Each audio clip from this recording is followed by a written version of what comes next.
हम BSc first semester के एक टॉपिक चाप की लंबाई के अवकलज derivative of length and arc के बारे में पढ़ेंगे। ये ज्यादातर समाकलन में आपके काम में आएगा। जब आप इंटीग्रल कैलकुलस पढ़ेंगे ना, उसमें ये ज्यादा काम में आएगा। तो पहले मैं आपको कुछ फॉर्मूले लिखवा देती हूँ, उसके बाद हम कुछ क्वेश्चंस करेंगे जो एग्जाम में पूछे गए हैं। ठीक है ना। पहला सवाल है y बराबर, मतलब फॉर्मूले y बराबर एफ एक्स के लिए ds अपॉन dx का formula 1 plus dy upon dx का स्क्वायर। आप याद कैसे रखेंगे, जो नीचे है वो नीचे लिख देना है। इसी तरह से ds dy है, मतलब वक्र किस फॉर्म में मिलेगा कि भाई x बराबर एफ वाई। चाप का मतलब ही क्या है कि साहब दो बिंदुओं के बीच की दूरी, जैसे मान लीजिए वृत्त है, तो अब इसके दो बिंदुओं के बीच की जो ये दूरी है ये चाप कहलाती है। इस चाप को हम इस S से रिप्रेजेंट करते हैं, ये चाप की लंबाई है। ठीक है ना। इसी तरह से ds अपॉन dy, तो 1 प्लस dx अपॉन dy का स्क्वायर। इसी तरीके से अगर बात करें ds अपॉन dt, इसे हम प्राचलिक समीकरण भी कहते हैं। प्राचलिक समीकरण का मतलब जो t पर डिपेंड करती है। ठीक है ना। इसका क्या होगा कि साहब d x अपॉन dt का square plus dy upon dt का स्क्वायर। ठीक है। इसी तरीके से ध्रुवीय समीकरण, ध्रुवीय समीकरण मतलब जो r और थीटा में होती है वो ध्रुवीय समीकरण होती है। तो थीटा बराबर एफ आर, तो इसका फॉर्मूला क्या है कि ds upon D R 1 plus R D r upon d theta का होल स्क्वायर। और एक सवाल, एक फॉर्मूला और है जो मोस्ट इंपॉर्टेंट सवाल है, ये अजमेर बीएससी में पूछा गया सवाल है। r बराबर एफ थीटा ध्रुवीय समीकरण के लिए ds अपॉन डी थीटा का फॉर्मूला बताइए। R square d r upon में डी थीटा का होल स्क्वायर। ठीक है ना। इसको आप ध्यान रखिएगा, ध्रुवीय समीकरण है और ये भी ध्रुवीय समीकरण है। ठीक है ना। आप इन फॉर्मूले को अच्छे से देख लीजिए।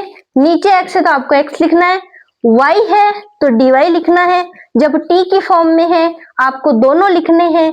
जब नीचे r है तो आपको ये फॉर्मूला लिखना है जो हमने पेडल इक्वेशन में भी पढ़ा था। और फिर अगर नीचे थीटा है तो r square plus d r upon d theta का होल स्क्वायर। आप इसका स्क्रीनशॉट लीजिए, फिर हम आगे बात करते हैं। अब ये क्वेश्चन दिया हुआ है, बोल रहा है वाई स्क्वायर बराबर 4ax, ये परवलय का समीकरण है और ये कह रहा है इसके लिए आप ds अपॉन dx ये होगा प्रूव करो। अभी हमने एक फॉर्मूला पढ़ा था, क्या पढ़ा था कि ds upon dx under root में 1 प्लस dy, नीचे dx है यहाँ dx लिख दो और स्क्वायर लगा दो। तो हमें सबसे पहले क्या चाहिए, dy अपॉन dx चाहिए। इसे निकालो, 2y dy अपॉन dx, हम x के रेस्पेक्ट में अवकलन कर रहे हैं, ये 4a आ गया। dy अपॉन dx निकाल लेंगे, 4a और 2y, तो काटने पे क्या आ जाएगा 2a अपॉन y। ये मान उठाकर आप यहां लिख देंगे 1 प्लस 2a अपॉन y का स्क्वायर। एलसीएम लेंगे, ऊपर जाएगा तो y square plus 4a square upon में y स्क्वायर। आप y स्क्वायर का मान क्वेश्चन में देखकर यहां लिख सकते हैं। तो ये क्या आ जाएगा 4ax 4a स्क्वायर y और 4ax। ठीक है ना। और 4a कॉमन आ गया तो x प्लस a अपॉन में 4ax, ये कैंसिल हो गया और ये प्रूफ हो गया। ये अजमेर बीएससी में पूछा गया सवाल है। ठीक है ना। मैं वही सवाल आपको करा रही हूँ जो पूछे हुए हैं। ये x दिया हुआ है, ये y दिया हुआ है, ds अपॉन dt निकालना है। पहले तो हमें इसका फॉर्मूला पता होना चाहिए। तो ds अपॉन dt बराबर dx अपॉन dt का स्क्वायर dy अपॉन dt का स्क्वायर। तो हमको दोनों निकालने पड़ेंगे। x हमें दिया हुआ है, y हमें दिया हुआ है। तो dx अपॉन dt निकालिए, क्या निकलेगा? a sin t। इसी तरीके से dy अपॉन dt निकालिए, ये a है, t का 1 प्लस cos t। ठीक है ना, आप ये उठा के यहाँ लिख देंगे। तो dx upon dt a square sine square t, मैं अलग करके लिख सकती हूँ ना।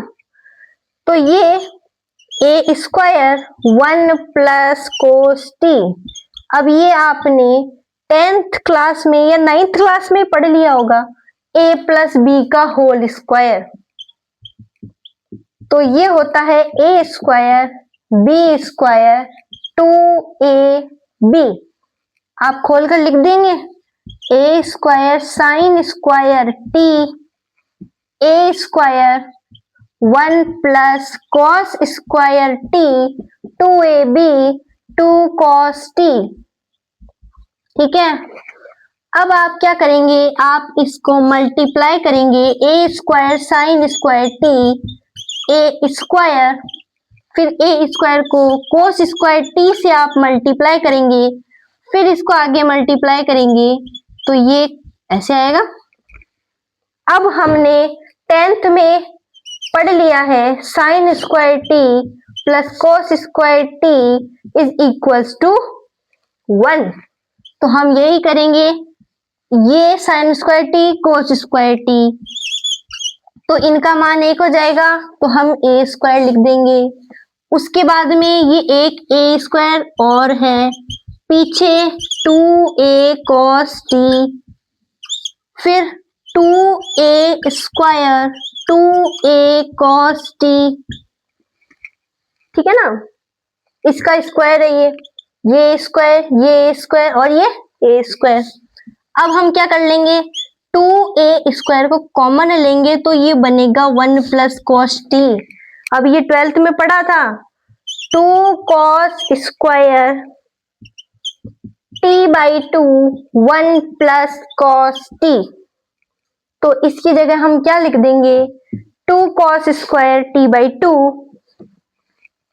तो ये 2a square 2 cos square t by 2। अब ये हो गया 4, और 4 किसका होता है वर्गमूल, तो 2 का। और a स्क्वायर, यहाँ स्क्वायर है, रूट से बाहर निकलेगा तो a cos square t by 2 cos t by 2। तो ये हमारा हो गया इसका आंसर। फिर पूछा ds अपॉन dx कैसे निकालेंगे, यही फॉर्मूला लगाएंगे। dy अपॉन dx कैसे निकालेंगे, तो आप dy अपॉन dt और अपॉन में dx अपॉन dt का डिवाइड करके यहां से dy अपॉन dx निकालेंगे और इस फॉर्मूले में रखेंगे, तो आपका आंसर आ जाएगा। तो खुद करना है, हम बस एक थीटा का क्वेश्चन और कर लेते हैं। तो चलिए, यानी ध्रुवीय समीकरण का हम एक क्वेश्चन और कर लेते हैं। क्वेश्चन दिया हुआ है r बराबर a 1 प्लस कॉस थीटा, और हमें निकालना है ds अपॉन डी थीटा। हम जानते हैं इसका formula, r square dr upon d theta का स्क्वायर। dr डी थीटा निकालेंगे, कैसे निकालेंगे कि ये a है, cos थीटा का होता है माइनस साइन थीटा, तो ds upon d theta.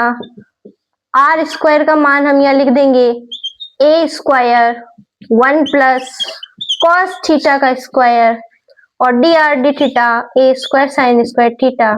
Same नीचे वाली चीज यहाँ हो रही है, बस वहाँ t है, यहाँ थीटा है, इसको खोल लेंगे तो वही चीज बनेगी, 1 plus cos square theta 2 cos theta a square sine square theta. तो आप नीचे देखेंगे तो आपको यही मिलेगा, आप सॉल्व करेंगे तो 2a cos theta by 2। I hope आपको समझ में आया होगा।